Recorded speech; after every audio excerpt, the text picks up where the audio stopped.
Selamat pagi. Majelis Jemaat GPIB Immanuel Landasan Ulin Banjarbaru mengucapkan selamat beribadah pada Minggu ke-11 sesudah Pentakosta. Kiranya ibadah yang kita lakukan saat ini berkenan di hadapan Tuhan dan kita diberkati olehnya. Pemberita firman pada ibadah ini adalah Pendeta Agus Prastyo Milono STH. Jemaat, marilah berdiri untuk menyambut firman Tuhan hadir di tengah-tengah persekutuan kita. Kita menyanyi dari nyanyian Kitab Bakti nomor 4 bait 1 dan 2 setelah masuk.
Pertolongan kita adalah dalam nama Tuhan yang menjadikan langit dan bumi.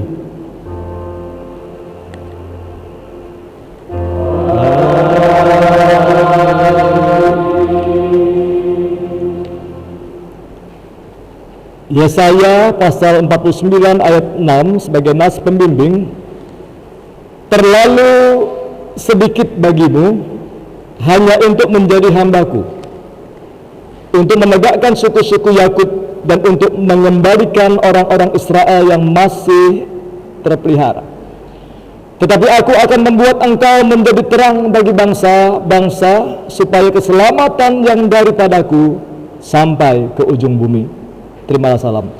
Kasih karunia dan damai sejahtera dari Allah Bapa kita dan dari Tuhan Yesus Kristus menyertai kamu.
Dengan rasa sesal dan malu, dan dengan kerendahan hati, marilah mengaku akan dosa-dosa kita. Ya Allah, kami menyadari dan mengaku bahwa sungguh dosa dan pemberontakan kami banyak di hadapan-Mu, dan dosa kami bersaksi melawan kami. Sungguh, kami menyadari pemberontakan kami dan mengenal segala kejahatan kami. Kami telah memberontak dan mungkir terhadap Tuhan, berbalik dari mengikuti Allah kami. Kami merancangkan berbagai pemerasan dan penyelewengan. Hati kami mengandung dusta dan melahirkannya dalam kata-kata.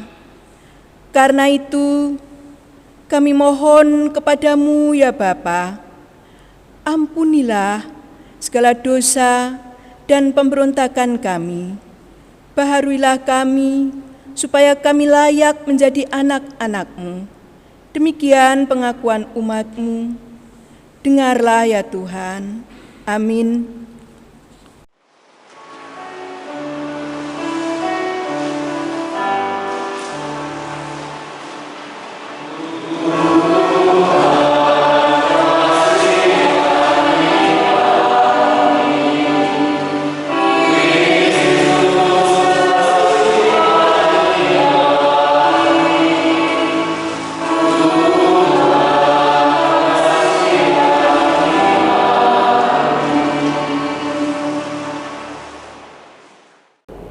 Kepada setiap orang yang telah mengaku dosa dan bertobat disampaikan berita anugerah pengampunan seperti tertulis di dalam Injil Yohanes pasal 3 ayat 16 dan 17. Demikian tertulis, karena begitu besar kasih Allah akan dunia ini, sehingga Ia telah mengaruniakan Anaknya yang tunggal, supaya setiap orang yang percaya kepadanya tidak binasa, melainkan beroleh hidup yang kekal.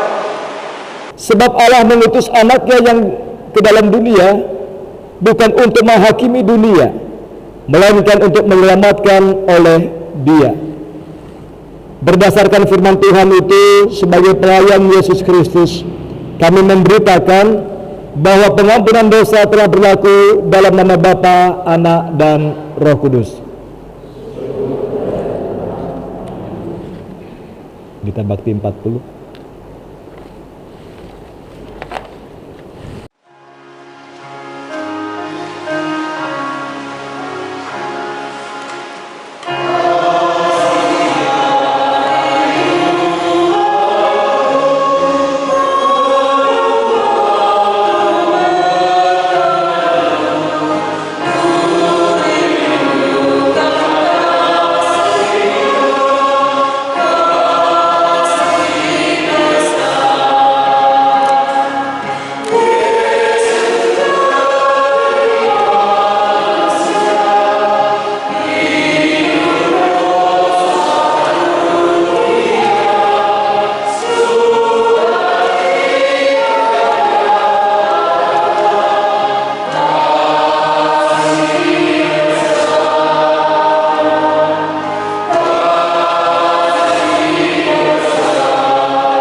Jemaat Tuhan, mari kita berdiri untuk mendengarkan petunjuk hidup baru seperti tertulis dalam Efesus pasal 5 ayat 8 dan 9. Tertulis, memang dahulu kamu adalah kegelapan, tetapi sekarang kamu adalah terang di dalam Tuhan.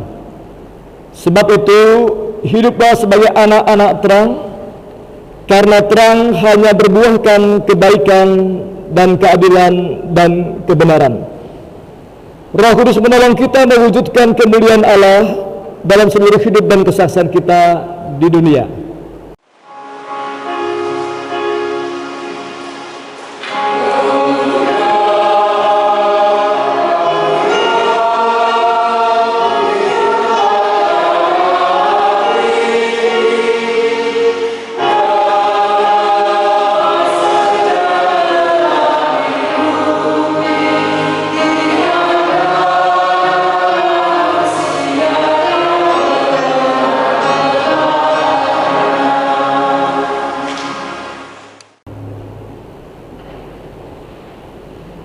Dipersilakan Bapak Suko untuk mempersembahkan pujiannya.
Jemaat Tuhan, mari kita mempersiapkan diri dalam pembacaan Alkitab yang pada minggu ke-11 sesudah Pentakosta. Pembacaan Alkitab didasarkan dari kitab Kisah Para Rasul pasal 28 ayat 17 sampai 29. Dan mari kita mohon bimbingan Tuhan.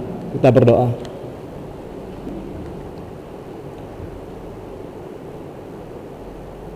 Ya Tuhan, bimbinglah hati pikiran kami untuk kami kembali belajar sabda-Mu yang disampaikan berdasarkan Kisah Para Rasul pasal 28. Oleh Roh Kudus Tuhan yang hadir, kiranya kami dimampukan bukan hanya mendengar dengan baik, tetapi juga dimampukan untuk melakukan firman itu. Berfirmanlah ya Tuhan, kami siap untuk mendengar di dalam Yesus Tuhan. Amin. Bapak Ibu jemaat Tuhan, mari berdiri untuk membaca Alkitab dan menyambutnya. Haleluya.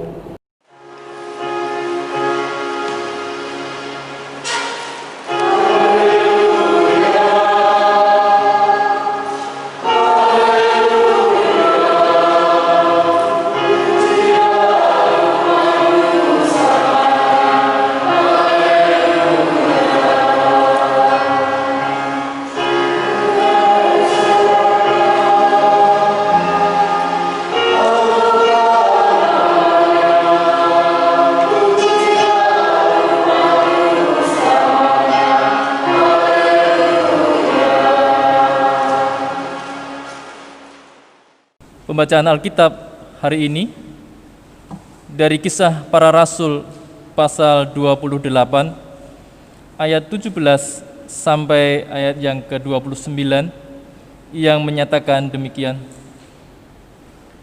3 hari kemudian Paulus memanggil orang-orang terkemuka bangsa Yahudi, dan setelah mereka berkumpul, Paulus berkata, "Saudara-saudara, meskipun aku tidak berbuat kesalahan terhadap bangsa kita atau terhadap adat istiadat nenek moyang kita, namun aku ditangkap di Yerusalem dan diserahkan kepada orang-orang Roma. Setelah aku diperiksa, mereka bermaksud melepaskan aku karena tidak terdapat satu kesalahan pun padaku yang setimpal dengan hukuman mati. Akan tetapi orang-orang Yahudi menentangnya, dan karena itu terpaksalah aku naik banding kepada Kaisar, tetapi bukan dengan maksud untuk mengadukan bangsaku. Itulah sebabnya aku meminta supaya aku melihat kamu dan berbicara dengan kamu, sebab justru karena pengharapan Israel lah aku diikat dengan belenggu ini." Akan tetapi mereka berkata kepadanya, "Kami tidak menerima surat-surat dari Yudea tentang engkau, dan juga tidak seorang pun dari saudara-saudara kita datang memberitakan apa-apa yang jahat mengenai engkau.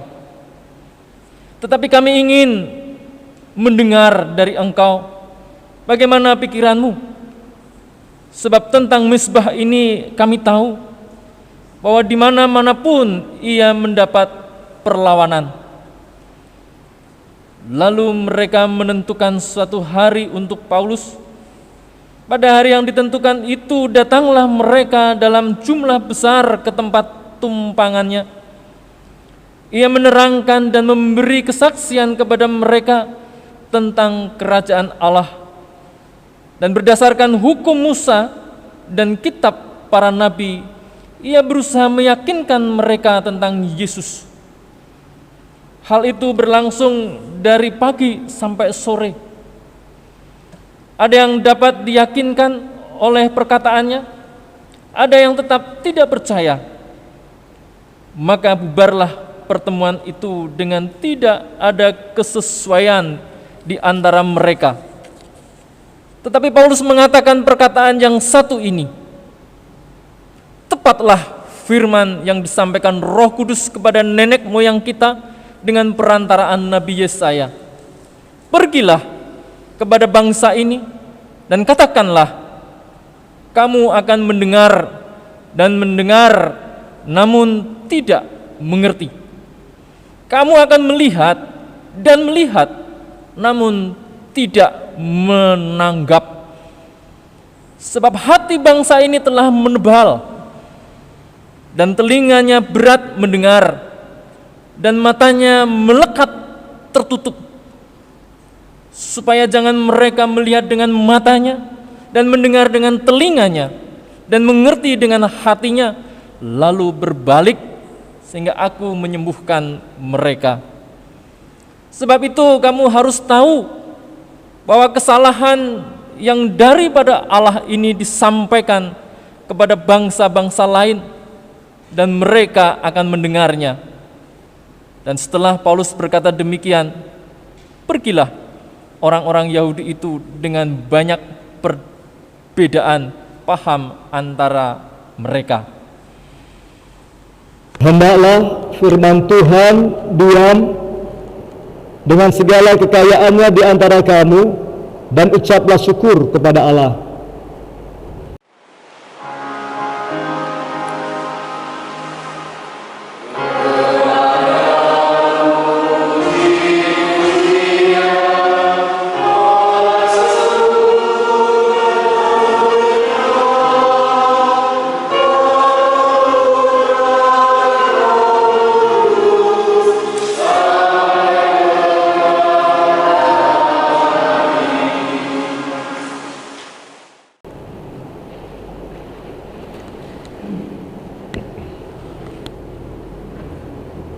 Bapak Ibu warga jemaat yang Tuhan Yesus kasihi, besok hari Senin tanggal 17 Agustus seluruh masyarakat bangsa Indonesia, tak terkecuali umat Kristiani, kembali bersyukur merayakan HUT RI yang ke-75. Para warga tidak lupa memasang umbul-umbul bendera merah putih di depan rumah, di jalan-jalan, di kantor-kantor, di kendaraan menyambut HUT RI.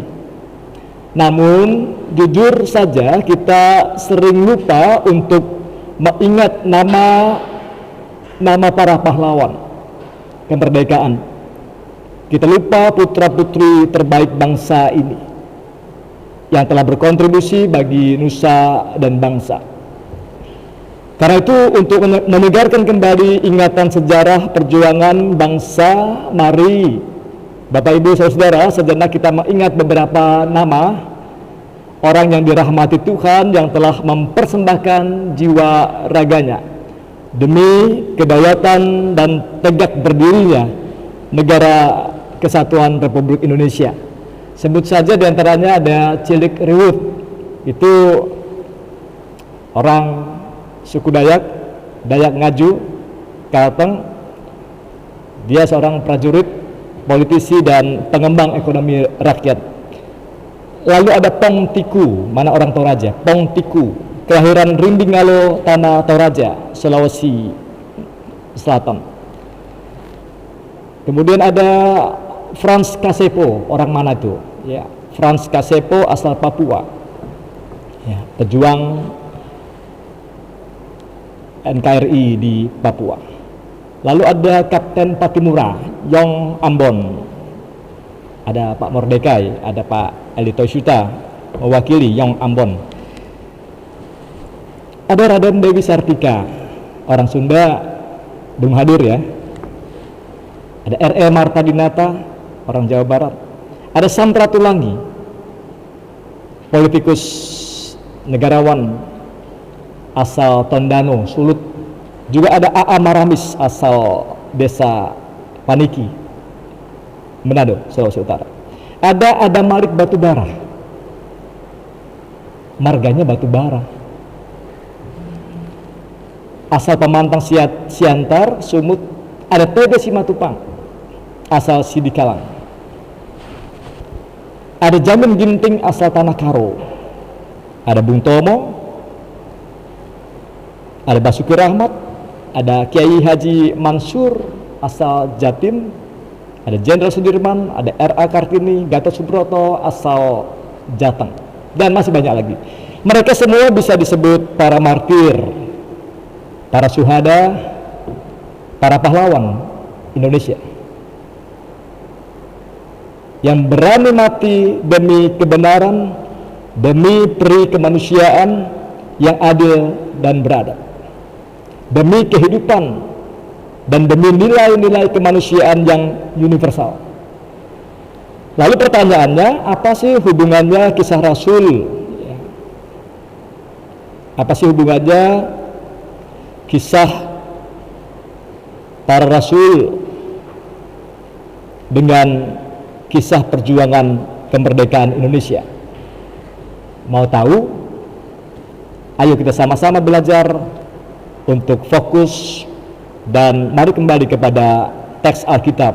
Kembali kita memperhatikan teks Alkitab di dalam Kisah Para Rasul 28 ayat 17 sampai 29. Saudara, Kisah Para Rasul di dalamnya Kisah Rasul pasal 28 adalah kisah orang-orang yang dipanggil dan diutus Tuhan sebagai rasul, hamba, pewarta Injil Kristus. Yang mau diingat, digarisbawahi dari kitab Kisah Para Rasul ini ialah karya Allah melalui Roh Kudus-Nya yang menyertai, memberkati, dan memampukan setiap rasul, hamba, utusannya di dalam melaksanakan tugas amanat agungnya. Ingat kan Matius pasal 28, pergilah, beritakanlah, ya, jadikanlah semua bangsa muridku, baptislah dan ajarlah. Matius 28. Juga yang senada dan itu di Markus pasal 16 ayat 15 juga ada perintah, pergilah ke seluruh dunia, beritakanlah Injil kepada segala makhluk. Saudara, membaca dengan sepenuh hati kisah perjalanan misi Paulus di dalam pasal demi pasal kisah Rasul ini sungguh menarik, seru dan menegangkan.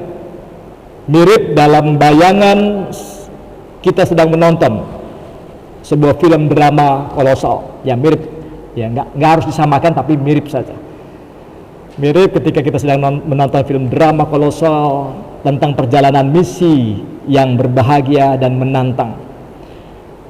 Berjalan melewati bukit lembah, jalan berliku, menyeberangi sungai, tergelincir di lumpur rawa, berjumpa buaya, berhadapan dengan orang-orang suku pedalaman.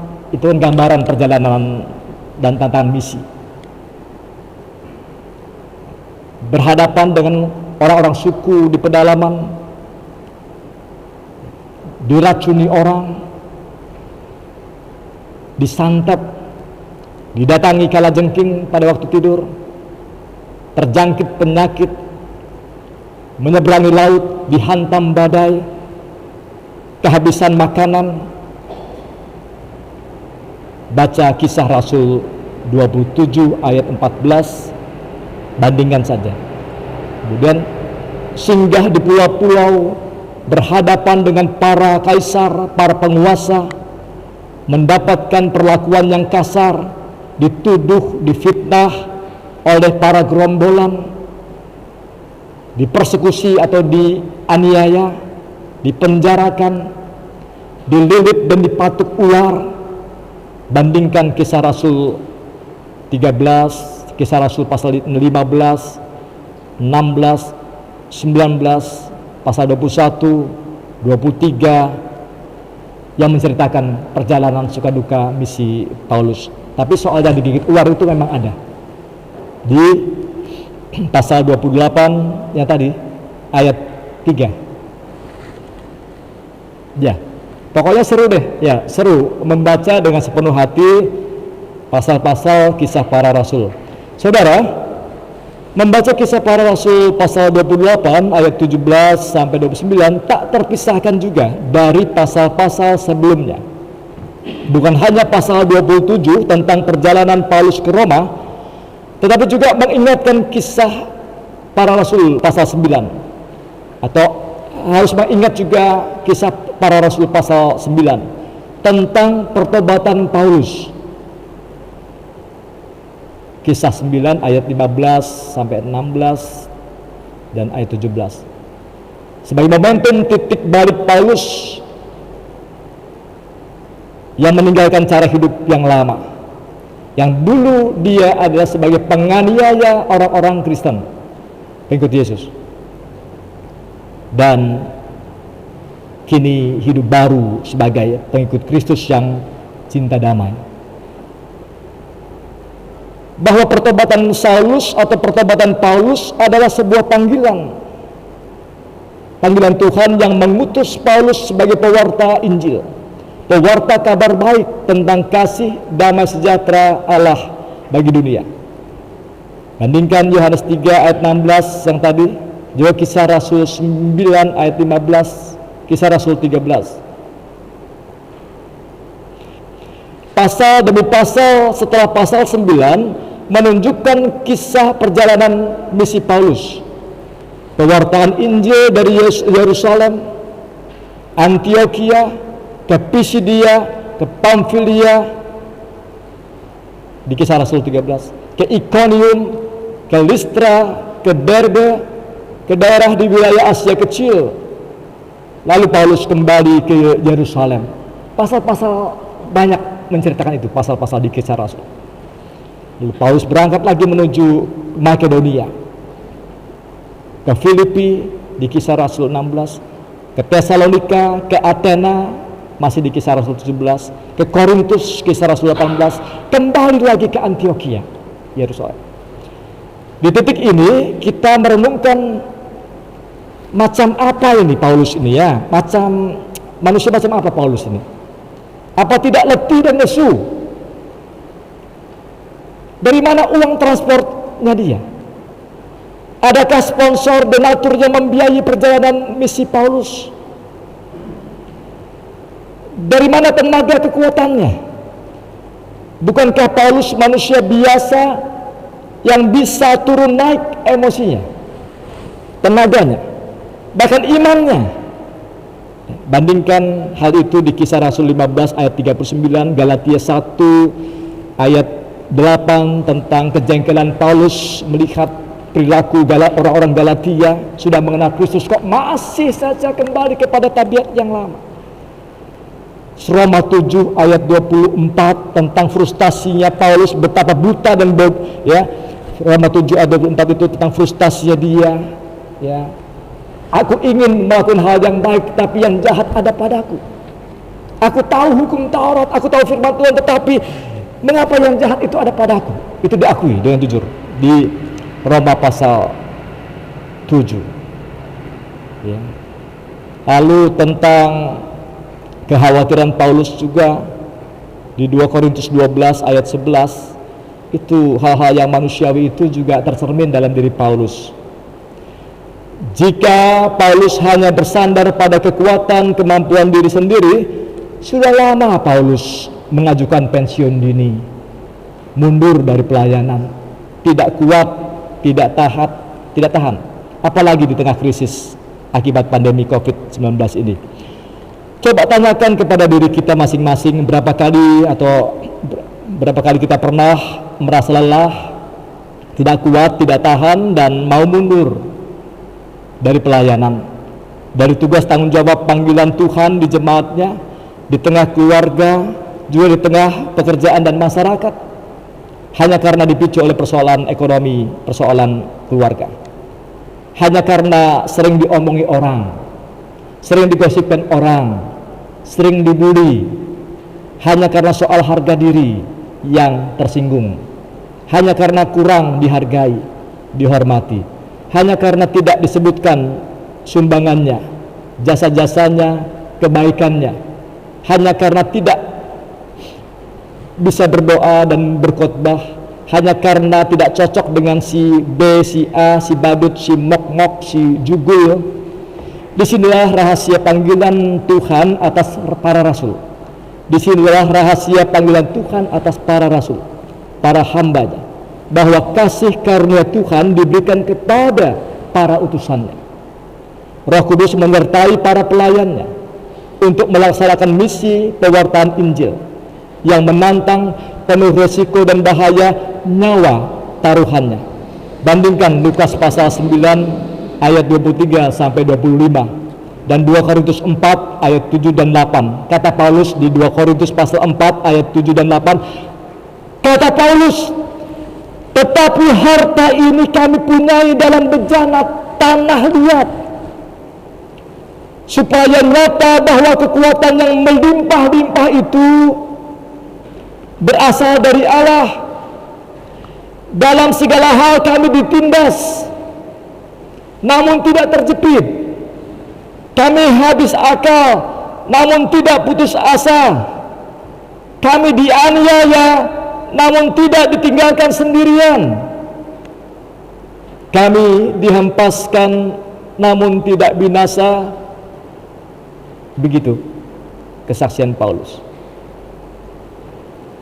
Kita yang membaca kisah perjalanan misi Paulus rasanya sudah capek, bosan, apalagi menjalaninya. Baru baca saja sudah capek, pasal demi pasal, apalagi melakukan, menjalaninya. Benarkah? Wah, untuk datang persiapan saja susah. Wah, untuk datang ibadah rumah tangga juga susah setengah mati.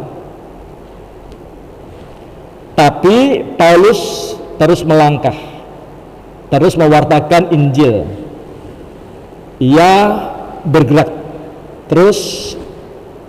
Ia berangkat lagi ke Efesus di Kisah Rasul 19. Ia ke Troas, ke Miletus, Kisah Rasul 20, ke Tirus, ke Kaisaria, Kisah Rasul 21, kembali lagi ke Yerusalem. Di situ terjadi diskusi, mungkin juga perdebatan dengan orang-orang Yahudi yang mempertanyakan ajaran yang dibawa Paulus. Sampai tiba Paulus di mahkamah agama. Paulus diperhadapkan di mahkamah agama. Kisah Rasul 23 sampai Kisah Rasul 27. Persidangan demi persidangan dijalani oleh Paulus. Mungkin di saat itu juga Paulus melakukan pembelaan, atau yang kita kenal sekarang ini disebut apologetik, berapologet. Itu kan suatu yang khas Kristiani. Suatu pembelaan dilakukan dan Paulus membela dirinya demi mempertahankan kebenaran Kristus. Paulus tetap berjuang menyampaikan kebenaran Injil yang kenyataannya tidak pernah gampang. Ingat, bandingkan kasus Ahok dengan dakwaan penodaan agama, lalu berujung pada aksi demo besar-besaran. Tolak dia, adili Ahok pas di masa menjelang pemilihan kepala daerah. Ya, itulah realitas kehidupan. Sama seperti orang-orang Yahudi di zaman Paulus. Pada pertengahan abad pertama Masehi ada kelompok sekte keyahudian yang memposisikan diri. Agak susah ini makan tempe, tahu ya. Ada kelompok sekte keyahudian yang memposisikan diri sebagai penjaga kesucian, kemurnian ajaran agama Yahudi, yang mengatasnamakan Tuhan, menghakimi dan menyingkirkan sesamanya yang berbeda keyakinan. Ironis ya Bapak Ibu ya, ironis. Agama yang menjunjung tinggi nilai-nilai ketuhanan, ajaran mulia, luhur, ajaran-ajaran kejujuran, kebenaran, keadilan diperalat, disalah tafsirkan, dimanipulasi untuk kepentingan politik satu kelompok atau golongan.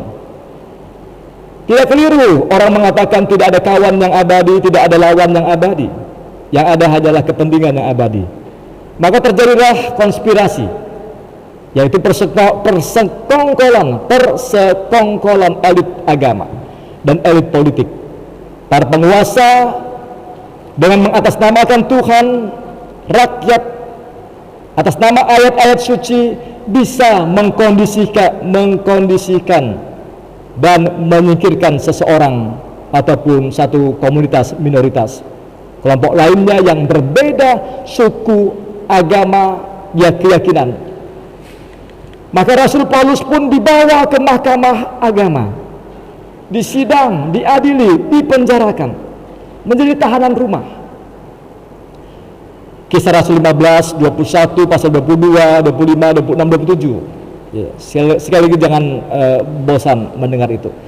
Semua tentang suka duka Paulus mewartakan Injil, suka duka misi, suka duka mewartakan tatanan nilai-nilai Kristiani, suka duka mewartakan Injil, suka duka melayani, suka duka ikut Yesus, suka duka menjadi Kristen. Paulus dituduh sebagai penoda agama Yahudi, penghujat Tuhan. Paulus yang tidak terbukti berbuat salah, ia diteror, ditekan, dan dikondisikan sebagai pengkhianat bangsa Yahudi atau agama Yahudi, sebagai penjahat agama Yahudi. Tibalah pada suatu hari Paulus memutuskan untuk berlayar ke Roma, dikawal juga oleh prajurit Roma dalam rangka dia naik banding. Paulus naik banding kepada Julius Caesar, kaisar di Roma pada waktu itu, Julius Caesar. Paulus menggunakan hak istimewanya sebagai warga negara Roma dan naik banding kepada kaisar. Artinya dia minta supaya perkaranya dipindahkan dari pengadilan provinsi ke pengadilan tinggi di Roma. Itu ada di Kisah Rasul 25 ayat 10. Bandingkan dengan proses penegakan hukum yang seringkali terjadi di tengah masyarakat kita. Sudah terbukti tidak bersalah saja masih bisa terkondisi bersalah, masih bisa dipenjarakan, masih bisa diperkarakan dan dipenjarakan. Kayak tidak tahu saja. Di Indonesia pun masih bisa ditemui kasus-kasus seperti itu. Yang penting KUHP, kasih uang, habisi dan perkarakan. UUD, ujung-ujung duit, uang suap, uang sogok, uang perkara. Satu hal yang mengagumkan dari Paulus ketika mengajukan naik banding kepada kaisar di Roma, bahwa tindakan naik bandingnya Paulus bukan untuk memperkarakan kelompok orang Yahudi yang telah membenci, memusuhinya, melainkan naik bandingnya Paulus sebagai momentum Paulus memberitakan kerajaan Allah. Inilah kesempatan emas untuk mewartakan tentang kebenaran Injil, tentang kasih kemurahan anugerah Allah di dalam Yesus Kristus. Kisah Rasul 28 ayat 23 dan 30.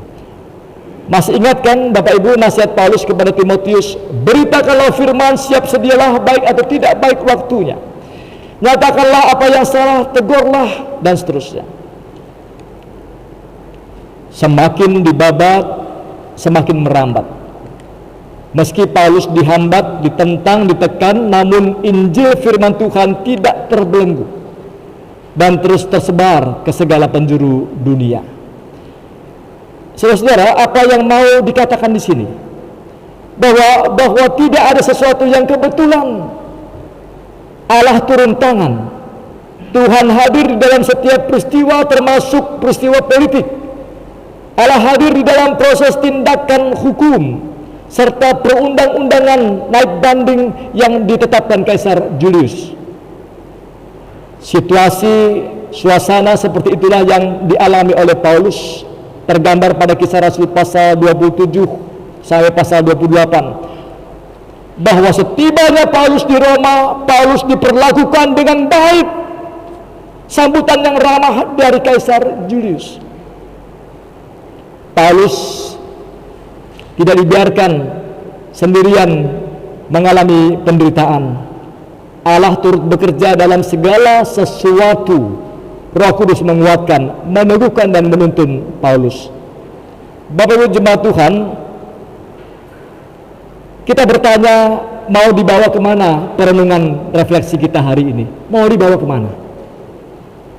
Bagi saya, yang pasti kita harus bersyukur, juga berterima kasih kepada para rasul, para pekabar Injil di masa lalu yang telah berjuang mempersembahkan jiwa raganya demi tersebarnya Injil Kristus. Bahwa kita dapat mengenal Injil Kristus dan menjadi murid Yesus sampai hari ini oleh karena kasih karunia Allah yang menyertai para rasul, sehingga dimampukan melaksanakan amanat agungnya, mewartakan Injil. Katanya, pergilah dalam Matius pasal 20 tadi ya, pergilah ke seluruh dunia. Dengan berakhirnya kisah para rasul, dengan berakhirnya kisah rasul di pasal 28 itu, tidak berarti proses pekabaran Injil itu sudah selesai. Ingat ya Bapak Ibu, dengan kita membaca pasal 28, akhir dari pasal di kitab Kisah Rasul ini, bukan berarti proses pekabaran Injil, pewartaan Injil sudah selesai. Kita masih sangat perlu dan membutuhkan pemberitaan Injil. Sekalipun ada dugaan, ada anggapan bahwa yang diperlukan saat ini bagi dunia saat ini bukanlah Injil, melainkan sembako, beras. Yang diperlukan dunia saat ini bukan Injil. Ya, dalam anggapan pandangan orang-orang sekuler, orang-orang materialistis, bahwa kebutuhan saat ini bukanlah Injil, tetapi sembako, beras, vaksin, obat, air, makanan, kem-kem pengungsian, dana BOS, dana bantuan, kartu prasejahtera, bansos, dan seterusnya. Dan bukan Injil, bukan firman Tuhan, bukan Yesus. Itu dugaan, anggapan-anggapan orang-orang yang tidak melihat campur tangan Tuhan. Orang-orang dalam perspektif pragmatis, orang-orang yang melihat dalam sudut ekonomis, menantikan Tuhan yang maha makmur dan sejahtera, Tuhan yang berlimpah uang, Tuhan yang kaya sandang pangan dan papan. Sedangkan Injil justru memberitakan tentang Yesus yang menderita dan tersalib. Saudara, percayalah bahwa kita semua membutuhkan Injil. Dan dengan hal itu kita semua menyadari bahwa pekabaran Injil, baik misi pewartaan Injil keluar,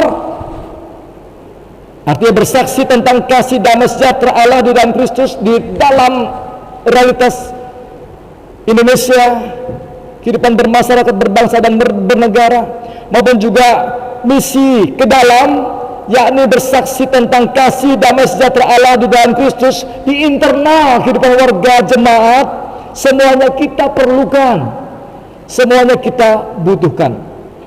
Bahwa atas kasih karunia penyertaan Allah, Roh Kudus memberdayakan kita.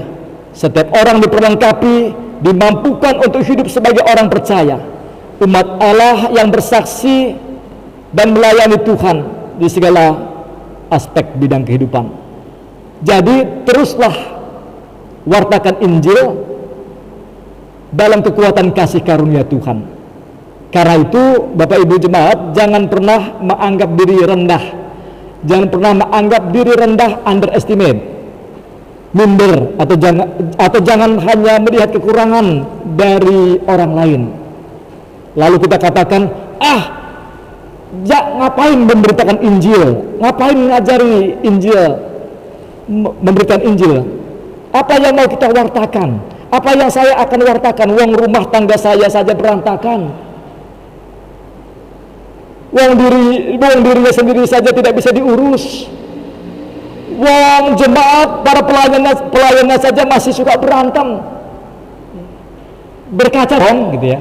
Kadang-kadang ada orang mengecilkan pekerjaan Tuhan. Ada orang merasa diri nggak berdaya dan karena itu berkata, ngapain kita memberikan Injil, toh rumah tangga saya masih berantakan, wong diri saya saja belum bisa diurus, wong di gereja saja terjadi pertengkaran dan perpecahan, begitu kan?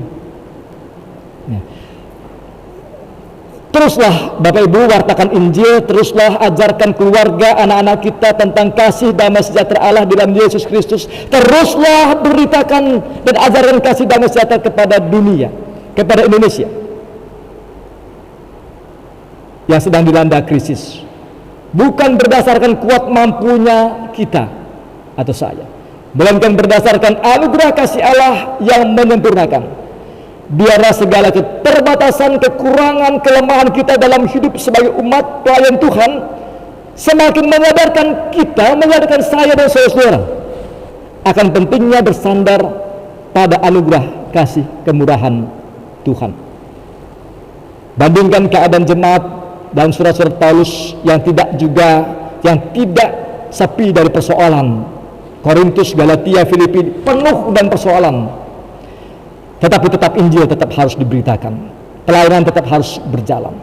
Selamat hidup sebagai pengikut Kristus, selamat mewartakan Injil dalam kasih dan kemurahan Allah, dan jangan lupa selamat Hari Kemerdekaan Indonesia yang ke-75 tahun. Amin.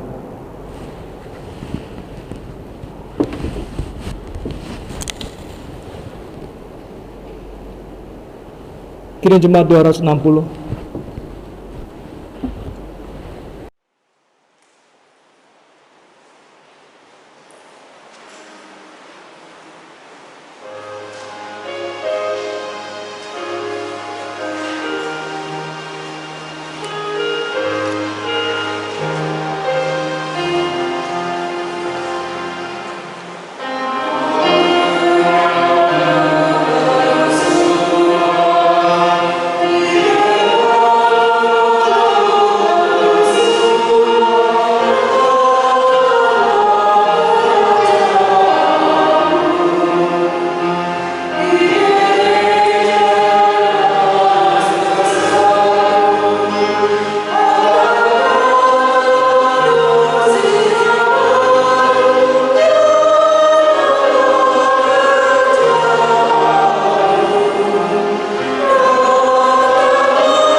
Jemaat Tuhan, mari kita berdiri untuk kita mengucapkan pengakuan iman rasuli dan hati dan mulut, dan kita masing-masing berkata, aku percaya kepada Allah Bapa yang Kuasa, Haleluya dan pada Yesus Kristus, Anak yang tunggal Tuhan kita, yang dikandung oleh Roh Kudus, dari Maria, yang ditanya pada Kristus, disalibkan, mati dan dikuburkan, turun ke dunia.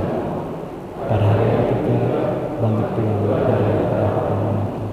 Kristus duduk sebelah kanan Allah Bapa yang Maha Kuasa, akan datang ke sana untuk menghakimi orang dan mati.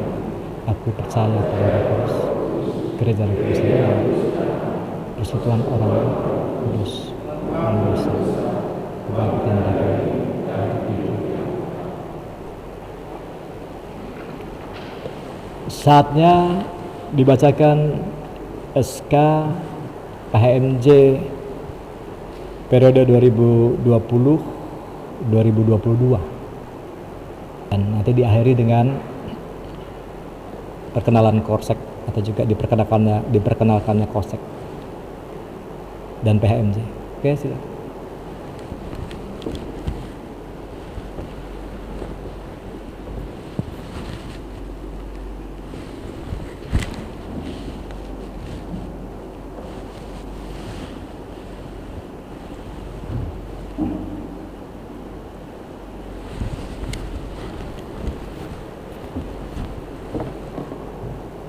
Nanti ketika dibacakan nama-nama satu persatu, maka setiap nama mohon berdiri, nama yang disebutkan. Silakan Pak Sekretaris dan juga Pak Edi. Bapak Ibu yang terkasih, akan saya bacakan surat keputusan Majelis Sinode perihal susunan pelaksana harian Majelis Jemaat GPIB Immanuel Landasan Ulin periode 2020-2022.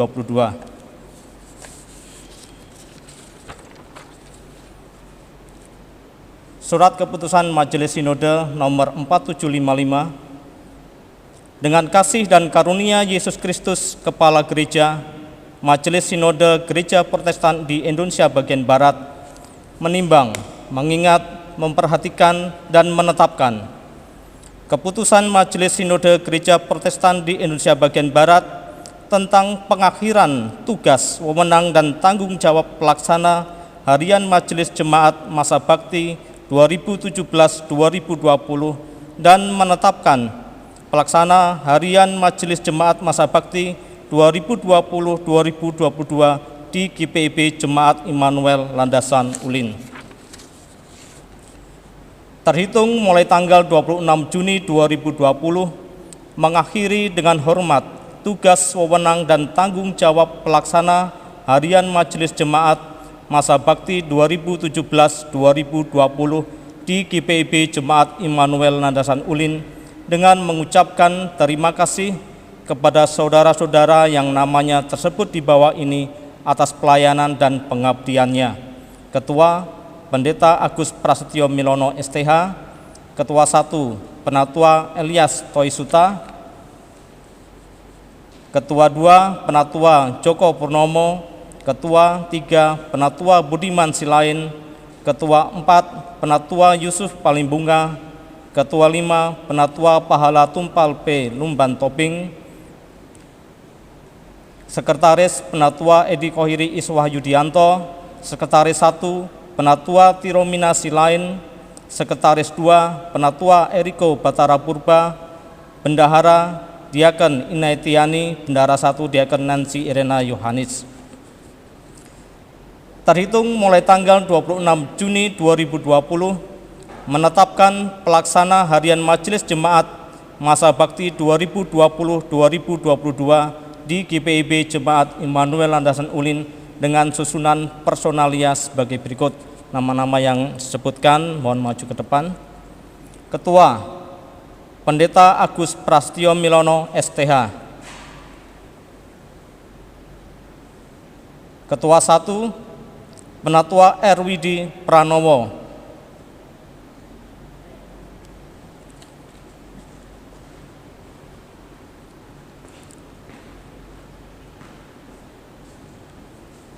Ketua 2 Penatua Abonarsius Girsang,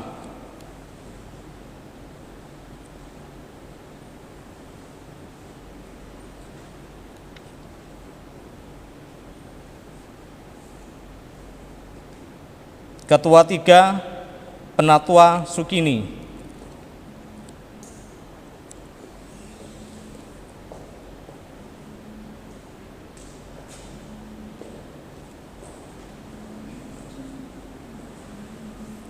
Ketua 4 Penatua Ari Purben Hutasoid,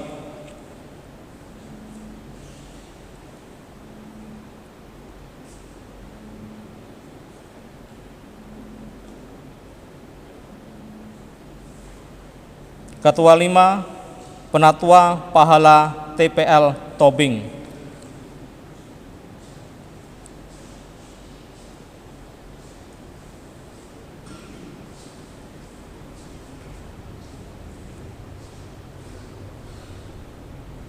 Sekretaris Diaken Aristobir J. Silain.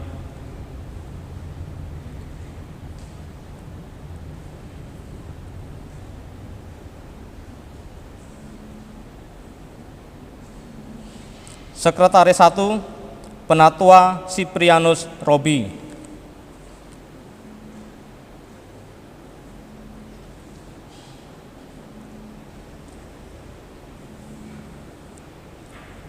Sekretaris 2 Diaken Christine Leolita.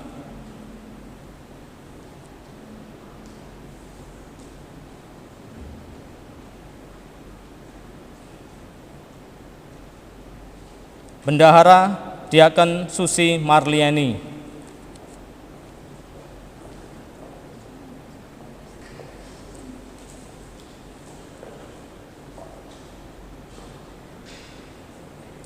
Bendahara 1 Diaken Inai Tiani.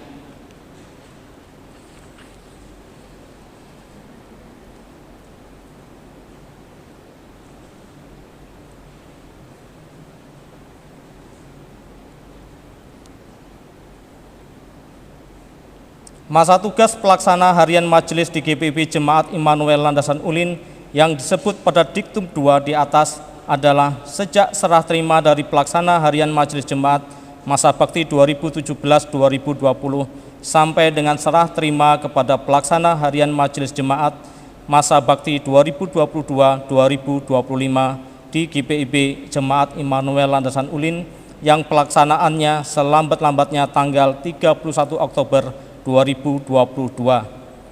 Dengan dikeluarkan surat keputusan ini, maka surat keputusan Majelis Sinode GPIB nomor 2313 tanggal 29 November 2017 tentang pelaksana harian Majelis Jemaat masa bakti 2017-2020 di GPIB Jemaat Immanuel Landasan Ulin dinyatakan tidak berlaku lagi.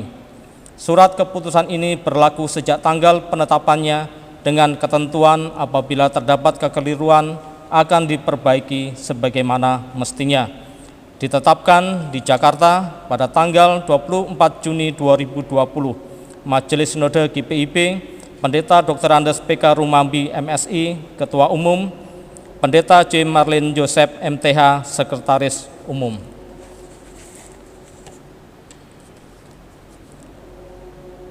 Dalam kesempatan ini juga akan kami perkenalkan susunan koordinator sektor yang baru. Nama-nama yang disebut mohon maju ke depan.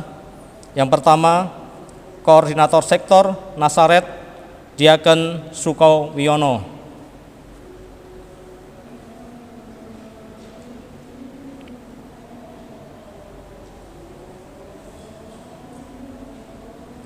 Kedua, koordinator sektor Yudea Diaken Sairun Pandiangan.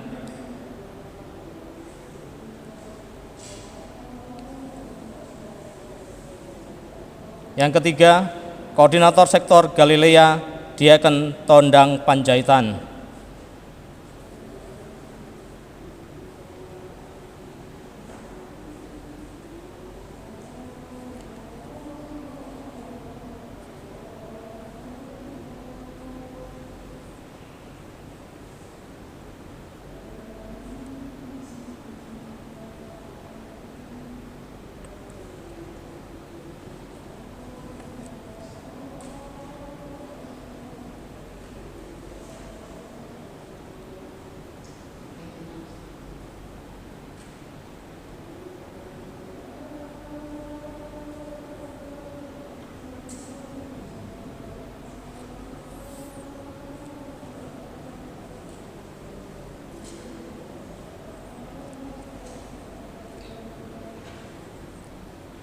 Demikianlah pembacaan surat keputusan Majelis Sinode dan perkenalan susunan PHMJ dan koordinator sektor yang baru.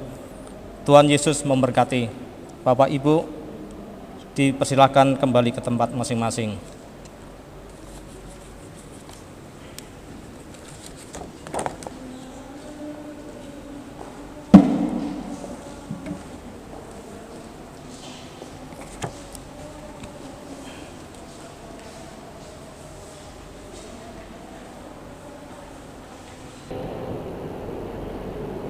Mari Bapak Ibu Jemaat Tuhan, kita bersatu hati dalam doa. Kita berdoa dalam doa syafaat.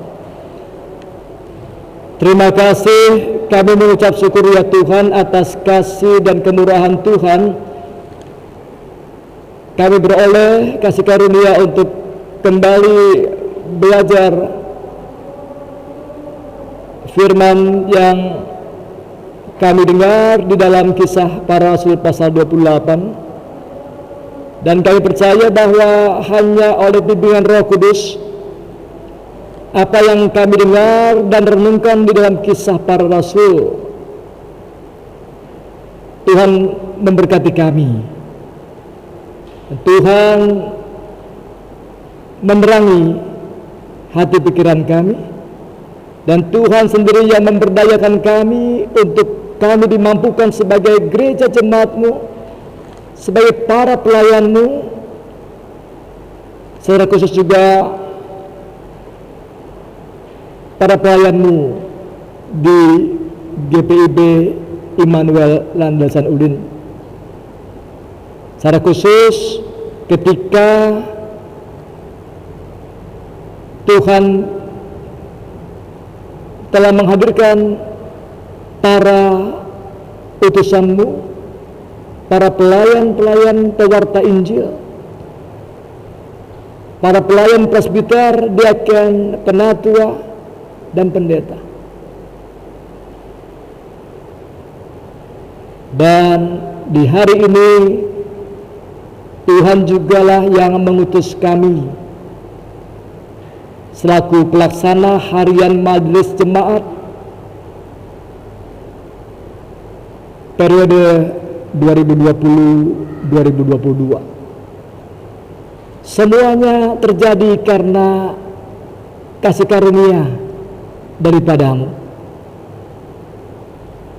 Karena itu kami sangat bersyukur dan bersukacita berdiri tegaknya kami sebagai pelayan-Mu, dan kemampuan kami untuk boleh bekerja dan melayani di jemaat-Mu atau dimanapun kami berada, sesungguhnya karena topangan, penguatan, dan tuntunan Tuhan.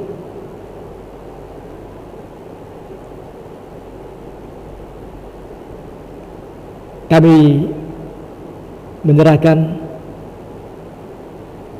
pelaksana harian majelis jemaat yang baru dalam mengemban misi Tuhan sebagai representase harian fungsionaris majelis jemaat. Kiranya mereka beroleh anugerah-Mu di tengah segala kelemahan, keterbatasan, dan kekurangan kami masing-masing. Tuhan berkati pribadi dan rumah tangganya, dan Tuhan mampukan untuk tetap mewartakan kabar sukacita Injil, kabar baik di tengah keluarga, masyarakat, dan jemaat. Demikian juga kami bersyukur Tuhan juga telah berkarya menyertai para pelayan-Mu, pelaksana harian majelis jemaat periode 2017-2020, yang adalah juga mereka selaku para pelayan, para presbiter. Apa yang telah dipersembahkan oleh rekan-rekan sekerja-Mu, pelaksana harian majelis jemaat periode yang lalu, periode 2017-2020, kiranya juga Tuhan berkenan memberkati dan melimpahkan kasih karunia di tengah penata kelolaan rumah tangga, dalam juga pergumulan dan harapan-harapan mereka selaku umat Tuhan. Bapa di surga, kami juga bersyukur bahwa Tuhan juga menetapkan, memanggil warga jemaat-Mu atau para presbiter selaku juga korsek-korsek dalam mengkoordinir penatalanan jemaat di sektor yang ada. Di ketiga sektor, kiranya Tuhan memberkati dalam penyertaan Roh Kudus bagi mereka, para korsek, di tengah keluarga dan perkumpulan kerja, dan dalam juga pengharapan mereka. Demikian juga kami bersyukur di mana juga Tuhan telah menyertai para hamba-Mu korsek, para presbiter yang secara khusus juga selaku korsek-korsek di masa lalu, di periode tahun 2017-2020 yang telah bekerja dan melayani selaku korsek. Tuhan kiranya memberkati keluarga, pribadi, dan pergumulan dari tiap-tiap mereka. Ya Bapa di surga, kami menyerahkan dalam doa syafaat ini situasi kondisi pergumulan bangsa negara Indonesia yang esok hari akan merayakan HUT RI yang ke-75. Kiranya di tengah krisis sekalipun, di tengah penderitaan bangsa negara ini, tetaplah Tuhan yang Maha Pengasih, Tuhan sumber kesukacitaan, kiranya melimpahi, merahmati bangsa negara Indonesia, siapapun juga yang ada dalam keluarga negaraannya di Indonesia, baik pemerintah selaku pemimpin bangsa negara, juga selaku TNI dan Polri, juga warga masyarakat di dalamnya. Di dalam kemajemukan keragaman etnis, suku, bangsa, agama, Tuhan karuniakan kehadiran-Mu yang mendamaikan kami, kehadiran Tuhan Yesus yang juga membimbing kami dalam pergaulan dengan sesama anak bangsa, umat manusia, untuk kami tetap hadir mengingat akan Injil Kristus yang penuh dengan sukacita, Injil Kristus yang membawa kedamaian dan kasih di tengah-tengah dunia. Ya Bapa di surga, kami menyerahkan juga tiap pribadi warga jemaat Tuhan dalam persekutuan, pelayanan dan kesaksian, dalam juga gereja-gereja Tuhan, khususnya juga GPIB di lingkup sinodal, mupel-mupel dan jemaat-jemaat Tuhan, baik di pos-pos Pelkes dan juga jemaat-jemaat induk, tak terkecuali GPIB Immanuel Yayasan Ulin. Warga jemaat yang berada dalam kondisi kerapuhan mereka, dalam keterbatasan karena lanjut usia, warga jemaat yang ada dalam kondisi janda duda, yatim piatu, warga jemaat Tuhan yang berada dalam duka cita, warga jemaat Tuhan yang berada dalam kondisi sakit di rumah maupun di rumah sakit. Kami membutuhkan Injil Kristus yang menghadirkan damai sejahtera. Kami membutuhkan Injil di mana Kristus mengasihi dan menyelamatkan dan mendamaikan kami. Kiranya setiap pribadi warga jemaat-Mu yang ada dalam pergumulan, keprihatinan, dan krisis-krisis yang terjadi di rumah tangga, kiranya Tuhan sumber kasih karunia bersama-sama dalam kehidupan jemaat-Mu. Ya Tuhan, dalam pengasihan-Mu kami mohon dengarkanlah doa dalam Yesus Kristus yang telah Engkau ajarkan kepada kami. Bapa kami yang di surga, dikuduskanlah nama-Mu, datanglah kerajaan-Mu, jadilah kehendak-Mu di bumi seperti di surga. Berilah kami pada hari ini makanan kami yang secukupnya, dan ampunilah kami akan kesalahan kami, seperti kami juga mengampuni orang yang bersalah kepada kami. Dan jangan bawa kami ke dalam pencobaan, tetapi lepaskanlah kami dari yang jahat.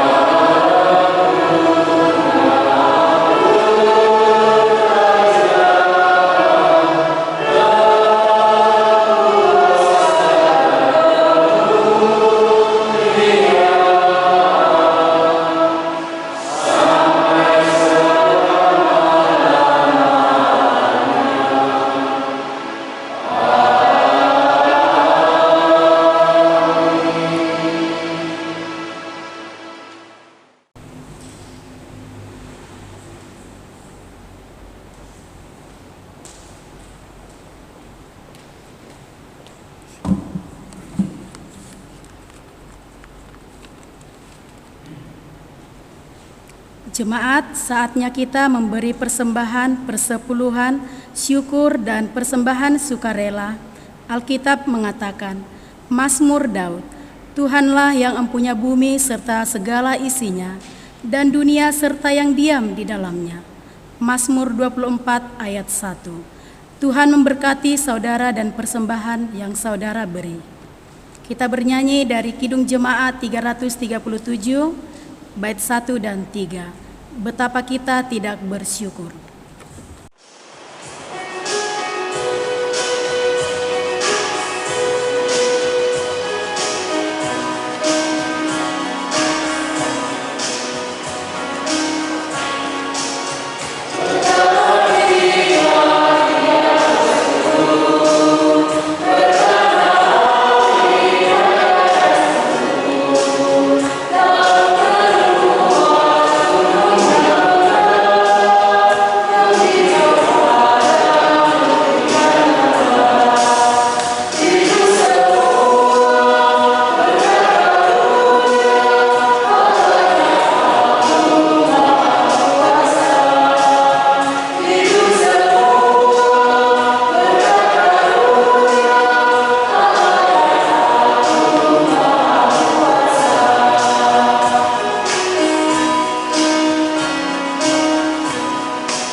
Mari berdiri, kita berdoa bersama-sama.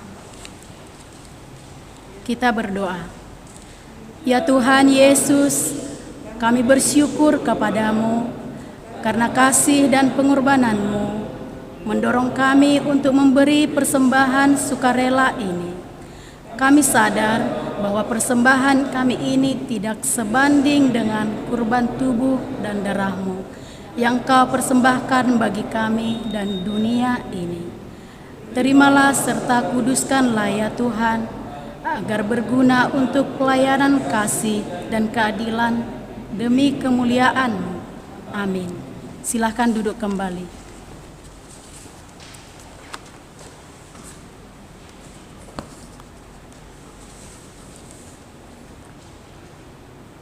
Untuk Warta Jemaat Minggu 16 Agustus 2020.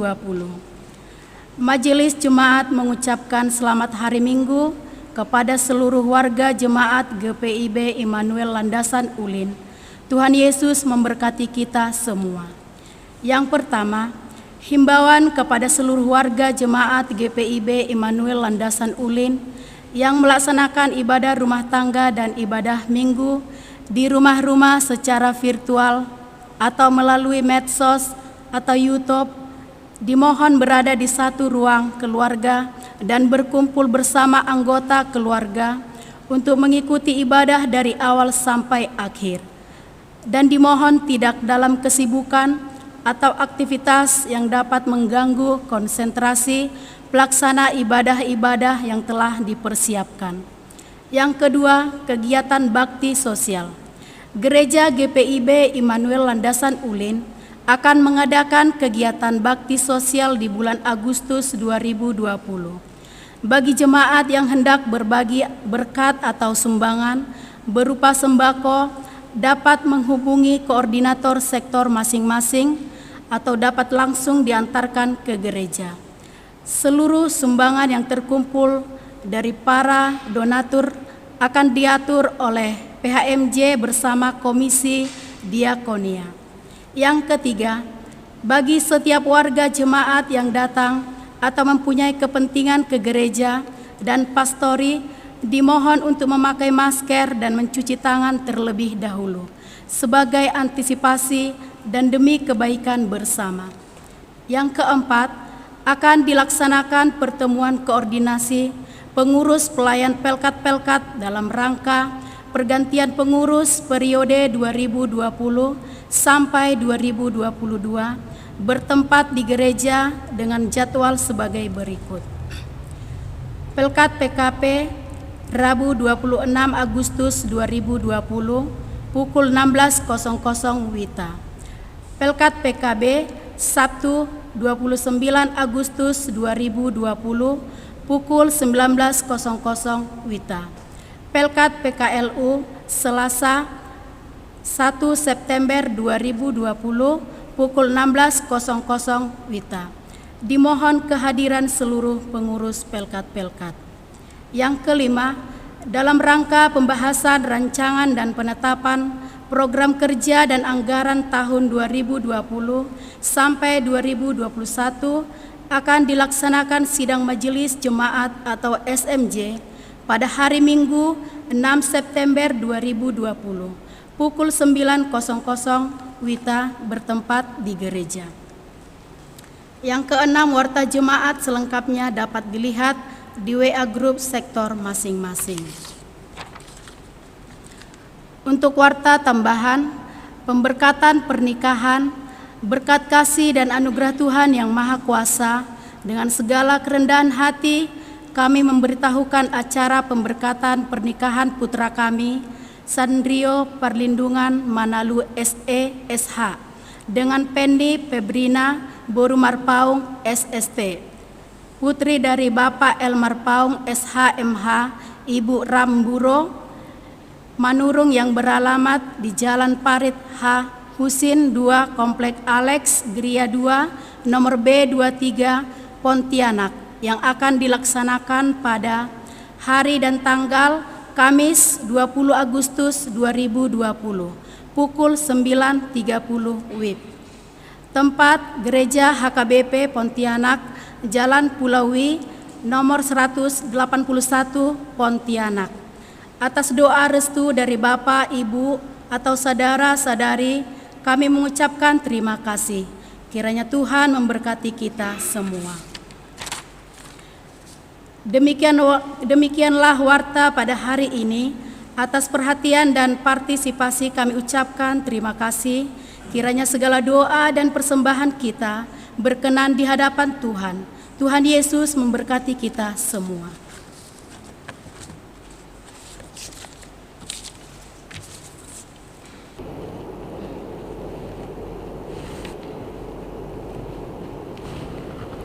Jemaat Tuhan, pergilah, wartakanlah Injil, damai sejahtera, kabar damai sejahtera Tuhan, dan mari kita berdiri, Gita Bakti nomor 115, bagian 1 dan 2.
Arahkanlah hati dan pikiranmu kepada Tuhan dan terimalah berkat-Nya. Tuhan memberkati engkau dan melindungi engkau. Tuhan menyinari engkau dengan wajah-Nya dan memberi engkau kasih karunia. Tuhan menghadapkan wajah-Nya kepadamu dan memberi engkau damai sejahtera.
Kami Majelis Jemaat GPIP Ibadah Damai Sejahtera mengucapkan selamat hari Minggu bagi kita semua.